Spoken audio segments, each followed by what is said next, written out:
Hi, Jan. How are you? I think you are still muted. Sorry.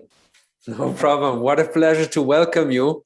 I just want to welcome everyone also at home, because we are live, of course, and welcome everyone to At Home on Art and Cultural Heritage, an artist talk with Danh Vo. So it's one of these multi-continental events where the artist is actually in Berlin, if I'm right, but I'm going to ask him in a second from now. And myself, I am in Zurich, Switzerland, my hometown right now. And probably a lot of you are on the US continent, maybe in the Washington, D.C. area, or even New York, or maybe on the West Coast. So good morning to the West Coast. And it's a great pleasure to have these artist talks. I was always very hesitant if anything could happen through Zoom, but I must say I believe it can. It's a valid form of exchange for now, and I really think we have to embrace it. And I'm so happy that you accepted the Hirshhorn's invitation to be with us. Of course, you don't need a lot of introduction, because I think you're one of the artists who definitely created headlines, who created visionary artworks. I mean, I don't think that a lot of people who are interested in contemporary art were able to miss out on We the People, your piece by piece reconstruction of the Statue of Liberty. But that was, of course, never assembled, but rather that remained until this day one of the largest fragmented artworks that one can imagine. But I just want to add a little bit of information. So your work is always makes very often use of powerful fragments of objects, and fragments of stories.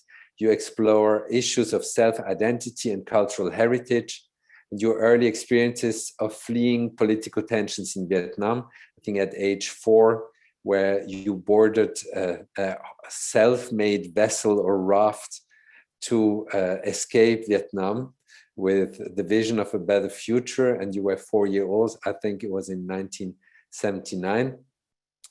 And the whole assimilation to European culture, which eventually you ended up in Denmark, and that was a pure coincidence, because it was actually a freight ship that saved you from the risk and dangers of the waters, the open waters, and that brought you to Denmark. But of course, your whole life history has left a lasting impression on you, but also on your work. But I think it's also very interesting to speak about this issue with you. I remember as an art history student in Zurich, there were always red flags where our professor would say, don't synchronize the work with the life. This is not the same. Like one is maybe has some factual information that take place, and the other one also has a fictional potential that can unfold. And it's very difficult, or maybe you shouldn't tell apart those two layers, but I'm sure that this is going to be an issue we're going to speak about. You often display fragments of objects and documents that represent Western values to create emotionally and symbolically charged sculptures that explore how meaning changes with context. Another work that is exemplary and unforgettable is your contribution to the Venice Biennale that Massimiliano Gioni curated, the Encyclopedic Palace, where you basically undigged a 200-year-old Catholic church from Vietnam, and that you exhibited in the context of contemporary art and of this institution of the Biennale. But this won't be the work that we're going to look into. Actually, we had a preparatory talk last week, and you were so generous to give me a choice, and I picked 4 works that I'm really interested in, also because they have a certain ambivalence and they create a lot of interesting questions around your work. Just to say a couple of details about your life and your success. So your works have been exhibited worldwide at institutions, including the South London Gallery, the Guggenheim in New York, where you had an amazing solo show, the States Museum for Kunst in Copenhagen, the M Plus Museum in Hong Kong, the CAPC Musée d'Art Contemporain in Bordeaux. And you also showed at the Aspen Art Museum, the Ludwig Museum, Palacio de Cristal, Reina Sofia in Madrid, Museo Jumex in Mexico City, the Kitchen in New York, Musée d'Art Moderne de la Ville de Paris, and so on. You won the prestigious Arkan Art Prize in 2015, the Hugo Boss Prize from the Guggenheim Foundation in 2013, and the Blau Orange Prize in Berlin in 2007. You represented Denmark at the 2015 Venice Biennale, and you were included in the 2019 and the 2013 editions of the Venice Biennales, the Berlin Biennales in 2014 and 2010, the Singapore Biennale in 2011, and the Gwangju Biennale, South Korea in 2010, but also the actual edition. And I remember also your years in Basel. I think Basel, Switzerland was quite an important kind of another hometown, maybe. And maybe we can start with this common ground and what brought you to Basel and what the repercussions were of this longer stay you had. Yeah, no, Basel was always, it was very professional, you know. I started like one of the earliest, I think it was probably the first fair or something. So I did the statement, and then I did. I think I basically did everything, right? Unlimited parkour, and I had one of the most amazing experience with Adam Chimchek at the Kunsthalle, and then I also like had this 1 year residency at the Lawrence House. So I befriended like really good people, and I learned to ski, and it was a kind of second home, no? Especially in a period where I was traveling extensively. So Basel was this quiet, professional place with very good people, very good museums, and it just became a very, first of all, professional city for me, but I can return anytime back, and it feels a little bit like home. It's nice to have a flashback of the years we were still traveling and we were able to explore the world. I mean, you still have two places of residence. You are right now in Berlin, and Berlin has become, and everybody thinks probably that you are living in a loft in Berlin Mitte, and that you are befriending all these artists, and that you have maybe a limited social life, but still.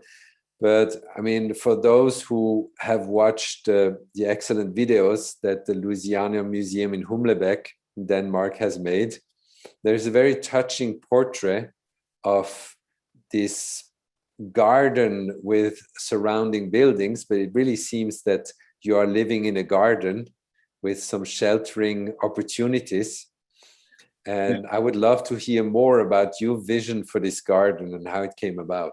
So I think the best choices is when you don't predict them. No, I actually started with was interested in building like an archive, and it was Rickred, that bastard. No? He was like, "Young, we should do it together," and then, you know, why don't we do it in the countryside? And at the time, he had a German girlfriend, and he was like, then we have like a countryside place too, you know.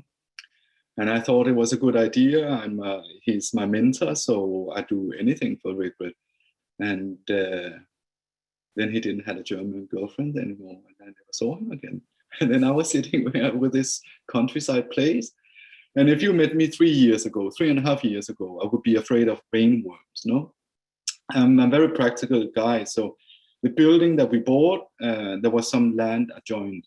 So I thought, you know, like maybe I should do a vegetable garden, and I hired like a part-time gardener to do that. And then one thing takes the other, no? And then suddenly now I'm totally merged with thinking of gardens, and it's just very new for me.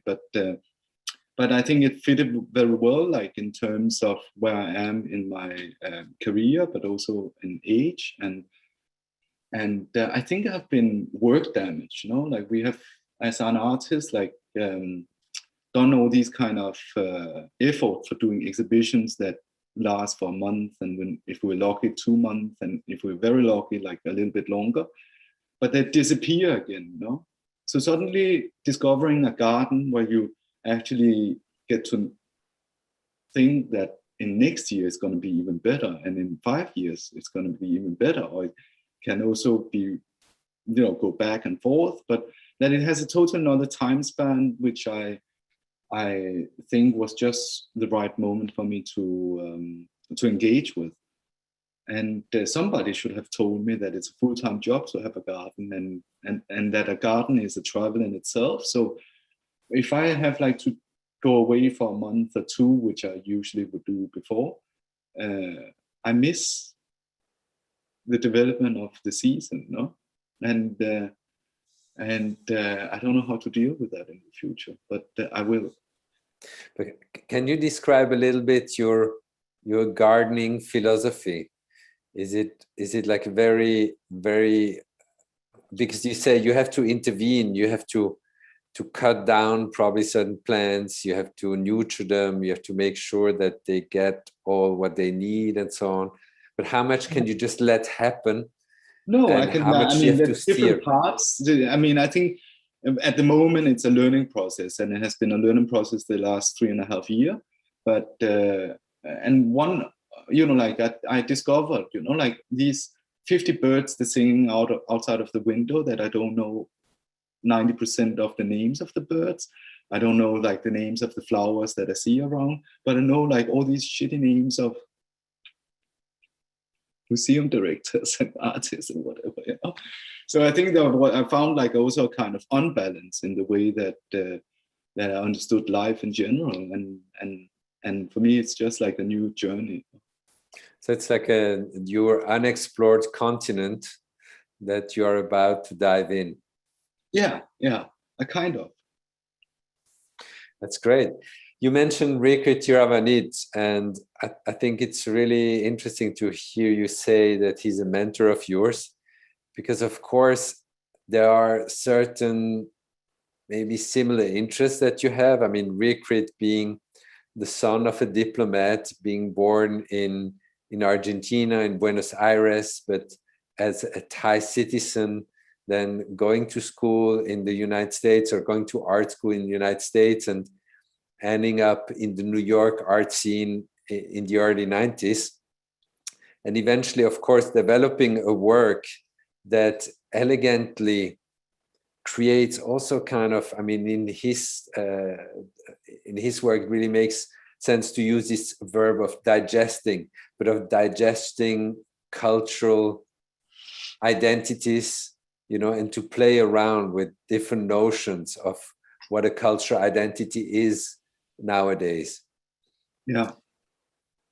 Where you like, how did that influence happen? I mean, he was, to my knowledge, he was never your teacher at the Städelschule in Frankfurt. No, it was actually already in Denmark, because remember Rick, he didn't earn money in the 2000s. I mean, he was doing all this crazy performative work, you know, and cooking a lot. So he actually lived mostly from teaching.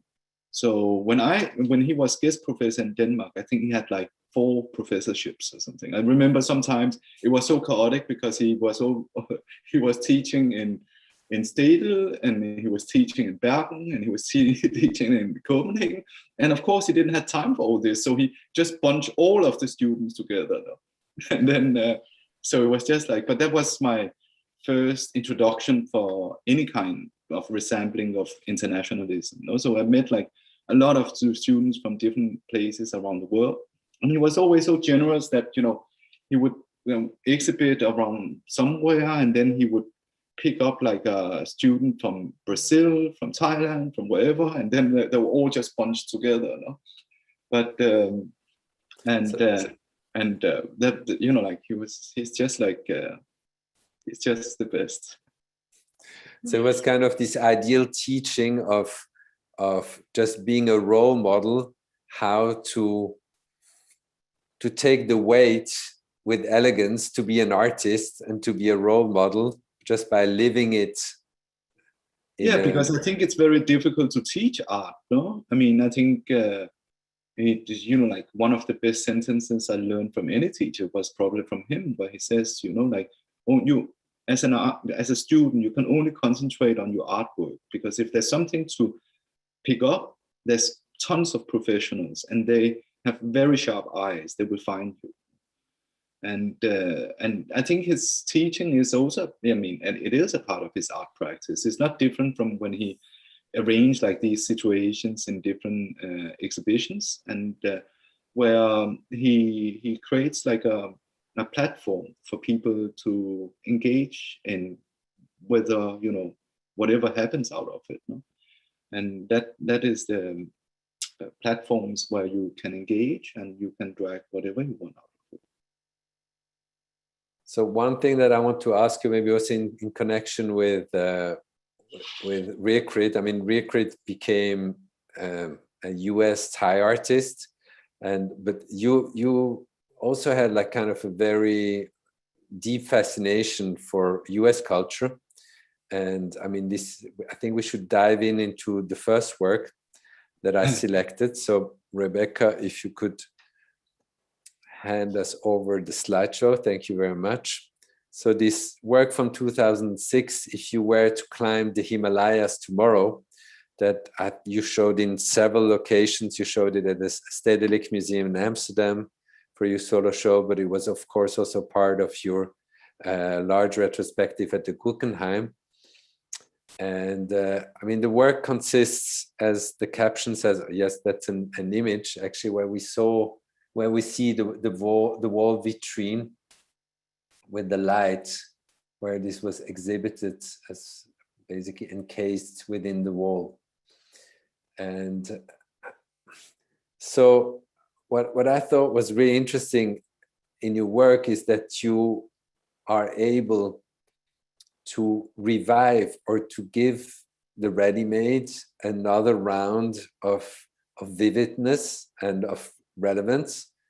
Although, I mean, one could believe that after so many years, after over 100 years of actually having the ready-made within contemporary art as an important vehicle, that it might be very difficult, to bring in a concise message and to load it with an interesting identity or a narrative that really functions as something that you own and that you can steer as an artist. Maybe we can go back to the first slide, where we see actually the three artifacts that are a part of this work. It's a Dupont lighter, which I think was crafted by Cartier, is that right? Yeah. By the case. And we have in the middle a ring, an American military class ring. Mm. And on the right side, we have a Rolex. And what I think is really interesting is that how you are able to bring up like a narrative that could trigger some stereotypes, but then actually goes against the grain of those stereotypes, because nothing is really what it seems to be. Maybe I can give you more hints, but I believe, like in the first time I encountered this work, that it really was something that your father brought from Vietnam, and that it might have been in conjunction with his former life. But I thought it was even more interesting that he acquired these objects in his new country of residence in Denmark, and that those were like objects he was longing for to own, to call his own, and to have around him. And then actually there's this second layer of you and your perception of these objects as the objects of your father. And maybe you can tell a little bit more, like how you come about, like how you are able to unfold these narrative structures and how you discover them. Okay. So I think these early pieces, it all came from this idea that like I as a student, I was actually watching much more films, and I was obsessed with films. And it created like this, like a way of thinking time, but I knew that I didn't have capacity of being a film director or whatever.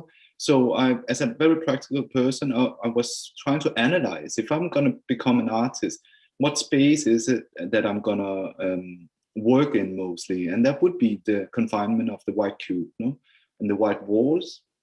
And in my practical mind, I always thought, okay, what is the quality of that space? How do you enhance like the quality of such a space? And as we all know that it was designed to amputate meaning, right? I thought, okay, that's what I'm going to use it to, like to enforce this idea that whatever you put in a white cube, it amputates like the meaning of life attached to it. And I wanted to make use of that because I never believed that art was a channel to bridge communication. I thought if we want to deal with reality, we have to confront what that reality means. And I think reality for me is like the disconnection between me and you know, me and a homeless person I see in the city that I don't even think a second of, you know. So I wanted to work with this idea that how does a society work together in the disconnection that actually exists in any society. And that was what I wanted to do. I wanted like to use these objects that was almost a mirror of what we see daily, you know, but with amputated meaning. And I thought that was, if we need any kind of discussion in order to make this place a little better place to live in, we have to confront the essential problem, the disconnection between people, right? And that was a serious, and you have to remember at that time, you know, like I think the caption you see there, that was how I did my captions, you know, like it was not additional interpretation or anything. It was just like very short information of what it was for me, you know.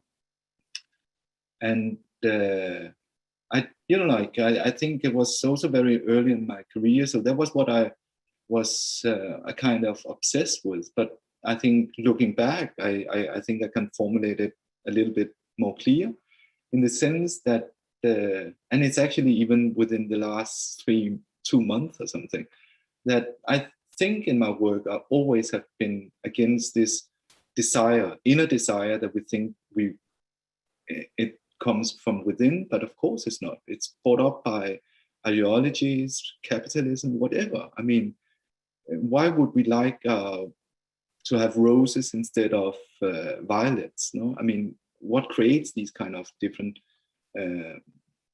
desires? And recently I thought of it. You know, I think desires are in a way my worst enemy, because first of all, I don't think it belongs to ourselves, but the main reason that I never could formulate before is that desires kills curiosity. Because if you love something, it's very difficult to look at something else, no? And I think that is as simple as that. That I'm interested in what desires are for people, and this is of course what I do when I look at my father. We grew up like, you know, super poor. We didn't have like, I mean, we didn't have any money, you know? And he would always sit with his golden things, you know. And then he blamed me for being too effeminate, no? And I was always looking at these kind of jewelries that he was wearing, you know? So I wonder, like, for me, it was like to dive into his desires in order to also to understand that, you know, the difference between me and him, and it many of the works I'm doing, it is actually for my own understanding of diving into something, you know? And this was really a kind of also trying to get to understand my father better. I mean, you know, like I think he had like some gold left over because he organized like the escape. So he was collecting the gold from other people. So he had like a little bit left over or something. So in the refugee camp, he would buy the Rolex, no? He would buy the lighter, and the military ring came later because he escaped like the military. He faked like his age and stuff like this. So he was never in the military. in Vietnam. But of course, like in Vietnam, like the if any Vietnamese would wear like a military class ring, that would mean that either they came from a very rich family or they were very intelligent, because then they could be sent abroad to study, you know? And that became a status symbol. And so for me, it was like really like trying to cope with these information and work with it. So if we look a little bit more deep into this professional relationship that you have established with your father, which I believe is absolutely unique. I mean, this is an early example, but later you hired him actually as a skillful worker to execute the gold leaf work. But there's another work that has become quite notorious, where he copies a letter in an open edition that is related actually to missionary man in Vietnam that himself was condemned to death and wrote a last letter to his father. So you're reflecting a lot this relationship of father and son. And I mean, I mentioned that I think any synchronization of work and life, I think, is a risk, because of course any artwork is a fictional construction. It's a narrative that is created, that is full of ambivalence. But can you tell us a little bit more, like how this professional relationship with your father came about, from first borrowing personal items to then creating a real professional relationship? No, I think because I was mother's child. I mean, it was my mother that I was very attached to. So I started to work with my father. And, you know, like, it's like Louis Kahn, no? When he built it, like the Salt Lake Institute.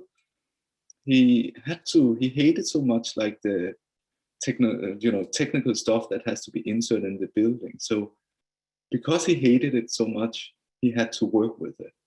So he built it like these spaces in between, you know, to deal with the problem.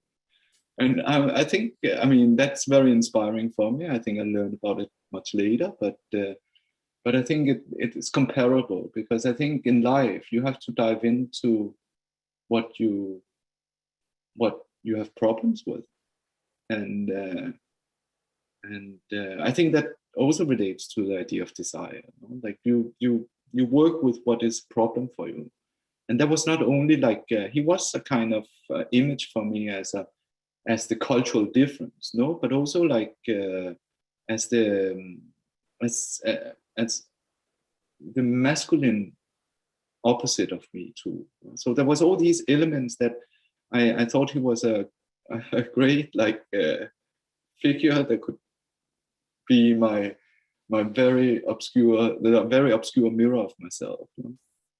And so we started to engage in these kind of things, and it's true that we never really talked. Like also there was language barriers and all this kind of stuff, and then, you know, then he started to call me a lot, so I had to hire a person just to take care of him, so I don't need like to be so close.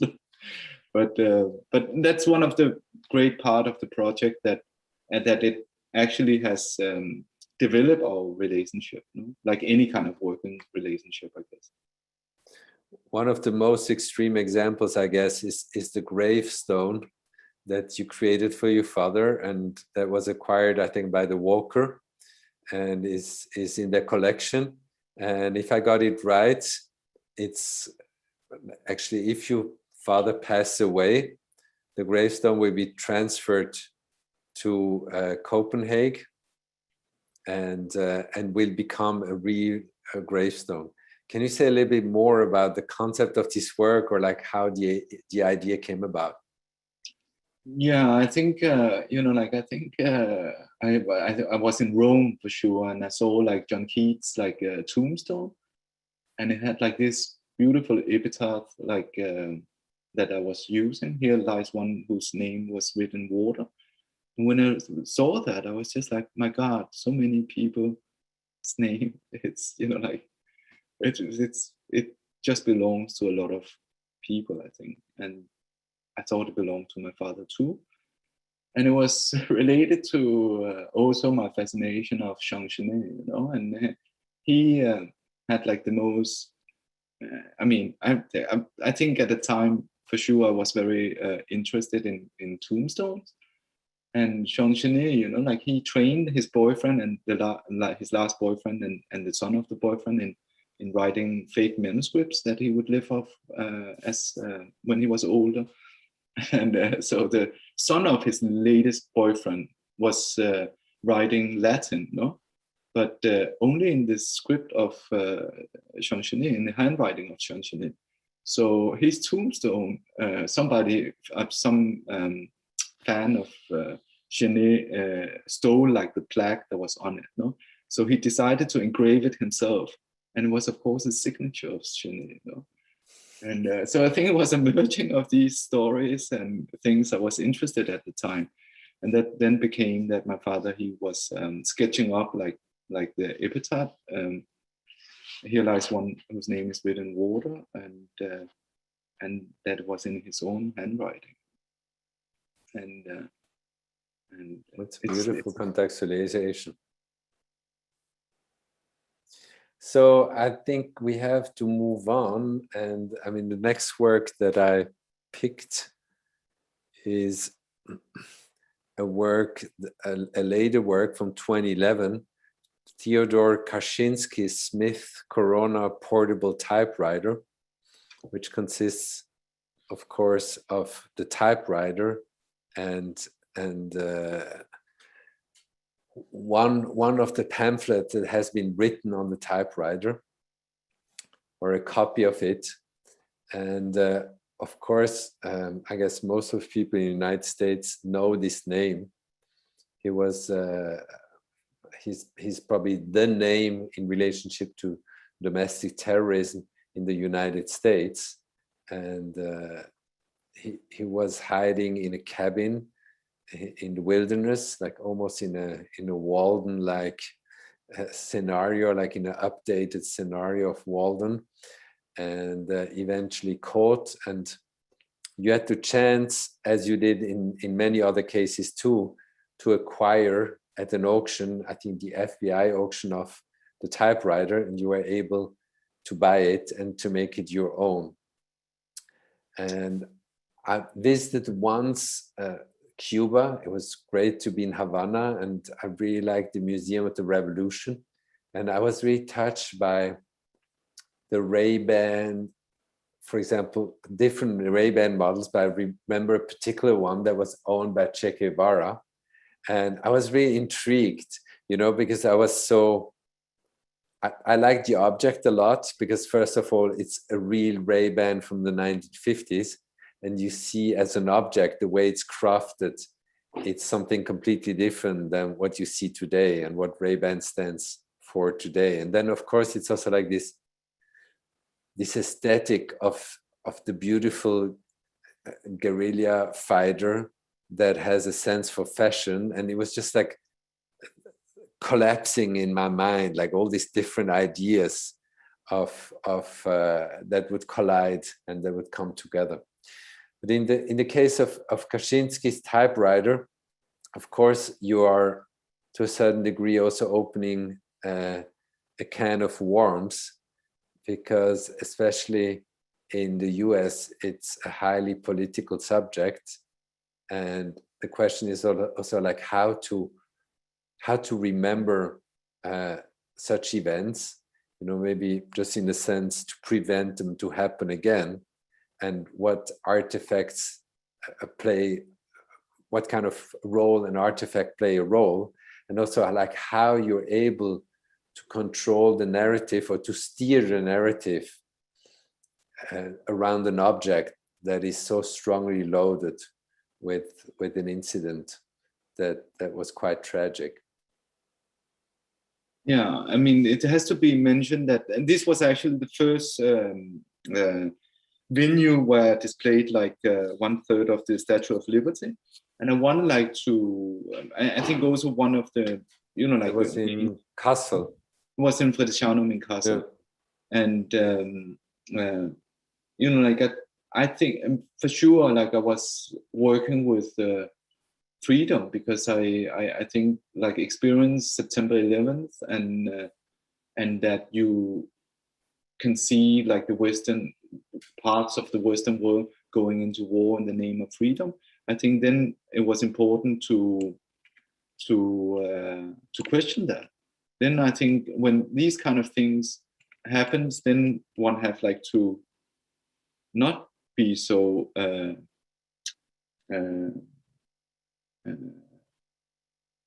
interested in freedom, which I never was really. So I wanted like to have different these two elements together with the bunch of the Statue of Liberty that I was creating. And the newspaper you see was actually like the wedding announcement of Bush, Barbara and George Bush. It was Barbara and George Bush.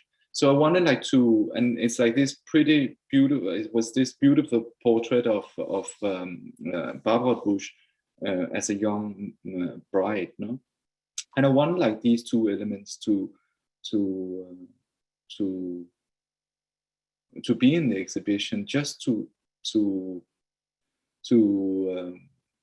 present like the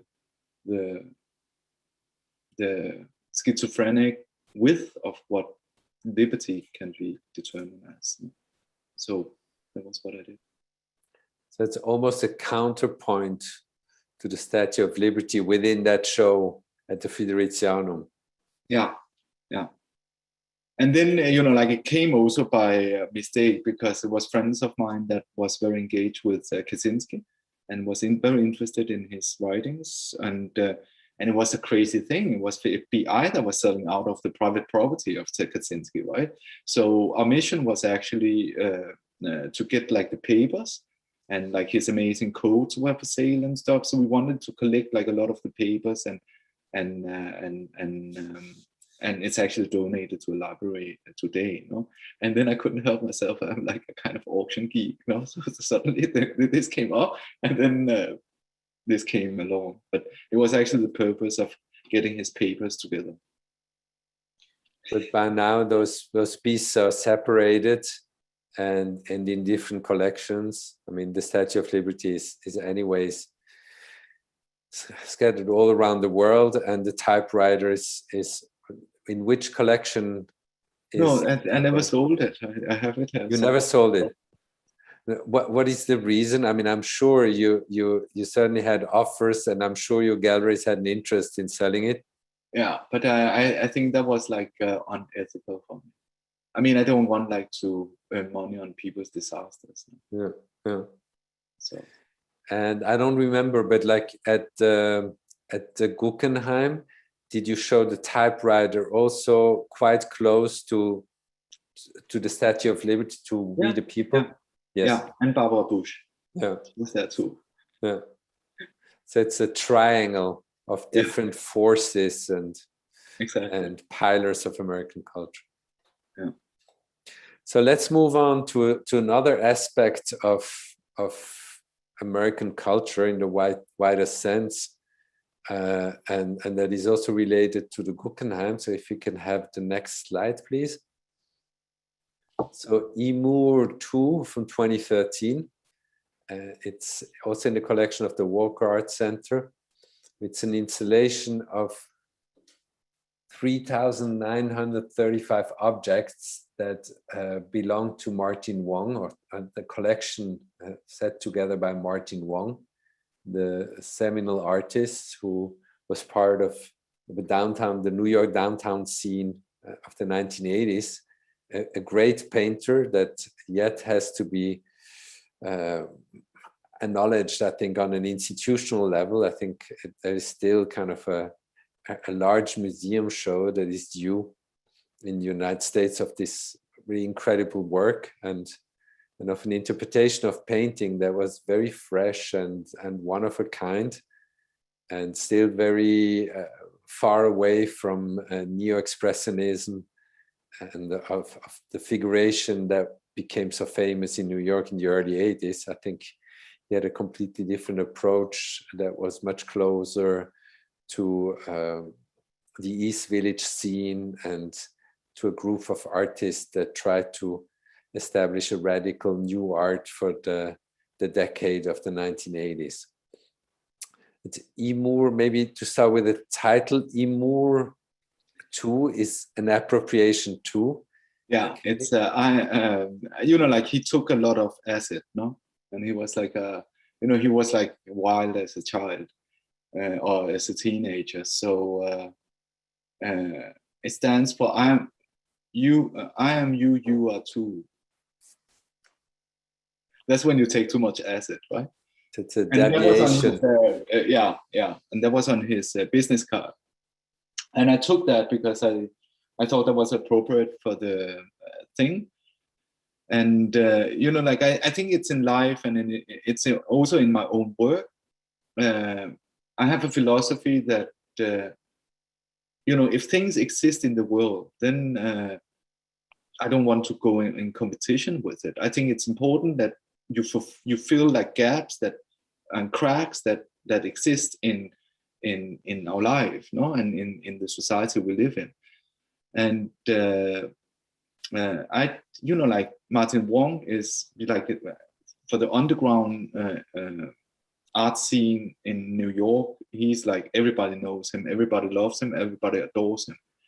And I'm, you know, like I'm not the one to engage in that, like the New York art scene in the 80s and I mean in the 90s too. So I bought like early on like a painting of his, and I was very much into his work. So when I bought like this painting, and it's a aerial view of a trampoline of firemen. What do we call it? Like firemen trampoline to rescue people jumping out of the window. No? Like a tarp or something to catch people who jump from the window. Mm-hmm. Yeah. And but it was an old style. No, it was. I mean, you don't use that anymore. And when I had bought it, I get like this letter in the mail, and it was I only remember that in the letter there was like this image of a old Chinese lady standing underneath this real thing. No? And that I could, of course, picture things together, and I've heard about Martin Wong's legendary mother. So it was the mother he had taken to the Firemen Museum in New York just before he died. No, I think this is like the second last paintings that he painted, and I was like, I have to meet her because this is totally, you know, like this. It was interesting for me. So maybe we can look at the photographs that you took during that visit and that you share with us. So that's Florence Fay, with the mother of Martin Wong, with the burger lamp. She would say that anything that they like, Martin and her, it would be a collection. No, so they like burgers. So they had like this collection of burgers in all shapes. No? So it's a very personal collection that reflects like his taste. Do you have some more pictures? Yeah, this is the scripts, no? Because he was like a he studied calligraphy before he started like ceramics and art in the end. So he collected like all these look at the beautiful installation. No, it's like Kufic writings, and then like she put it together with his, you know, like if you go back again, then you can see like portraits for a certain amount of money. That was his like signs he did like when he was younger, and he painted people's portraits to get some money. And she would put them together with like ancient Kufic writings, ancient Sanskrit and whatever, Chinese calligraphy. And it was just all like what he was actually thinking of. No? And anyhow, so when I saw her home, which was packed with all these kind of crazy stuff, I actually, I was never meant to be an artwork. So I took like curators from MoMA, from Walker, which I already were in good dialogue with. And I told them that, you know, somebody should take care of this stuff, because I think actually it's an interesting combination of objects that could be an interesting way of looking into Martin Wong's work, no? And it was Dorian Chong that was to blame, because he told me, Yang, Martin Wong doesn't have the name big enough at the time, right? He was a little bit kind of institutional forgotten. So it was Dorian Chong who worked at MoMA at the time. He told me, Yang, he's a very rational guy, no? And he told me, Yang, like he doesn't have the name for a museum to take care of this stuff, because that means a commitment, and it means pouring a lot of time, money, whatever into it. And he was frank. He was telling me that Martin Wong at the time was not famous enough. And he told me even that if I made it into an artwork, it probably would be more possible that this would stay together at least. No? And that was what we did, because nobody was taking care of this. And I still today don't understand, like Berkeley, everybody was interested in, everybody actually knew about this collection, but nobody was trying to do an extra effort to keep these things together. Instead, there was like trying to get cheap paintings out of this poor lady that was 90 years old, for free. But whatever, that's American institutional politics, I guess. But so eventually you bought the archive from the mother and you made it into an artwork, or is it, but the authorship from the artwork had to come from you to match basically the economics of museum acquisitions? Yeah, so I was very practical. And that's what I'm talking about, like to fill in gaps. I think art should be used as a Trojan horse, whenever it makes sense. And I thought that, look at this beautiful thing, This is he's writing on it, and it's on Mother's Day, to a little lady in his hand. What do you call it? Like, hand, what do you call like this hand? Antonio, you're doing it. So he writes, to a little lady that always has her hands full. Okay, so good. Anyhow, so it was really like at that time I was nominated. I had won like the Hugo Boss Prize, so I thought, okay, let's use the maximum impact. And I told them, then we just gonna display all these stuff, and we, through the institutional exhibition, can state it as an artwork, and then we see like if there's some institutions that wants to take that responsibility. And Walker did that. That's beautiful. And we beautiful feel story. that it should be, I think it should have been Berkeley or a New York institution, but that didn't happen. Yeah. I think time-wise, it's 7 p.m. in Europe, 1 p.m. in the US, and we promised also to take some questions from the audience. But before, I just want to read a quote from you that I thought really opens up a lot of trigger points, like in an acupuncturist mind. I think it's all about these trigger points that you touch. And I just want to read it to close also a little bit our conversation. So this is a quote from Danh Vo. I don't really believe in my own story, not as a singular thing anyway. It weaves in and out of other people's private stories, of local history and geopolitical history. I see myself, like any other person, as a container that has inherited these infinite traces of history without inheriting any direction. I try to compensate for this. I'm trying to make sense out of it, and I give it a direction for myself.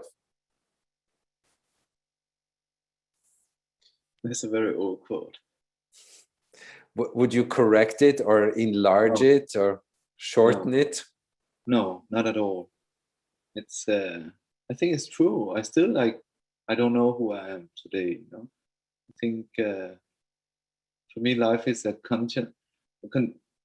continuous search of what all these kind of what this messy life is about. It's a beautiful statement. Thank you. So we get a question from Anonymous. When you were constantly traveling, how did you conceive of the relationship between the places your works are pointing to and the places where you were living? Did you intend for the works to have a link with the place you were in? Or did you find yourself working in a place without necessarily working with some element, material or immaterial, specific to that place?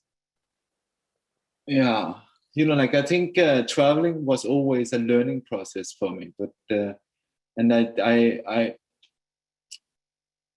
you know, like the last major places that I have traveled extensively to and lived into was Mexico and China. No? But it was more. I moved to Mexico and lived there for 8 years because when I started to travel in Mexico, I discovered my own Eurocentric upbringing. So it was not like to engage with Mexican culture. I was in the sense of including in my work. It was more to understand my own ignorance. You know, like I thought Tex-Mex was Mexican food, no? And I didn't knew the difference between what Incas and Aztec was. And I was shocked about my own Eurocentric upbringing, that we don't learn about Mexico in the sense that it was so important for Europe, right? So in many cases, when I get into a country or places to discover, I try to understand my lack of knowledge more, but not like to use the culture in the work. I think it's like in a way of understanding, yeah, the lack of your own knowledge. No? And I think that is the interesting thing. It's not like I was never like interested in anthropological, you know, research into other cultures. I think it. I think it has always been about my own Eurocentric upbringing and understanding that a little bit better. Thank you. The next question is from Tomo Usuda. Thank you for your insights, Jan. My name is Tomo, based in Hoi An, Vietnam. First, I'm curious to how you see the world today during a pandemic. Has it impacted your process of creativity? And if so, in what way? Yeah, no, I mean, I think that's, I've been a very privileged person, and I, you know, I travel a lot during my career, and I know that it's a tragedy for a lot of people, but for I think it's in the way also like a healthy break in this fast train that the how the world have been running. You know?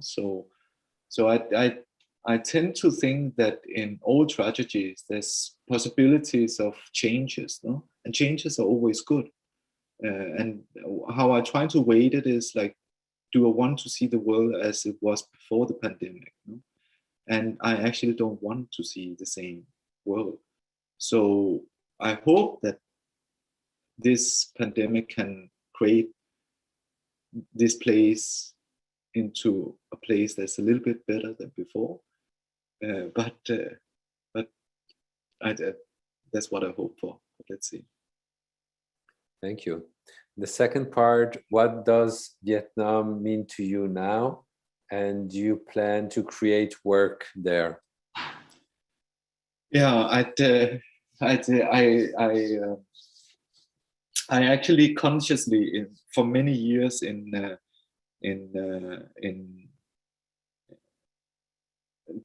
I didn't want it to exhibit in Vietnam because I was afraid of the trap that my work was already too unbalanced defined as being related to Vietnam's history, which it is, but I think it's, you know, like much more the history of the Western world, no? And when I started to work with Marion Goodman, and we did like some works related to the history of the Vietnam War, I told her that this is a portrait of her, not me. You know, I missed it. I'm just a consequence of it. But a person like Marion Goodman has been living it, right? And I think that that was very important for me. And so when I visited like the art scene in Vietnam, I was teaching more than I was doing exhibition, because I think also I never was interested in I think like the art scenes in countries outside of the Western world should grow from within, no? So I used to look at it a lot, and then I started to work in China, and it took all my time. But Thank you. I miss Vietnam. Thank you very much. Jan, it has been a pleasure. Time passes way too fast, and sorry for creating some stress in the garden. No. It was just like yeah, my sense of schedule is like a little bit fucked up during these times. But we all made it, and I'm very grateful for this conversation, and I'm sure the public is too. And I want to thank all the people who stay with us for this hour. I want to thank Antonio for his amazing work, and I want to thank also all my colleagues at the Hirshhorn who make this live broadcast happen. I mean, we are, with the exception of the sculpture garden, the museum is closed. I mean, thanks God we have the sculpture garden, which gives the opportunity for people in DC to be with art and to spend time with art and to see this plein air exhibition. But I want to thank all of you, and I wish you a good afternoon or a good evening, depending on where you are. Thank you very much, and see you hopefully soon, Jan. Thank you. Thank you.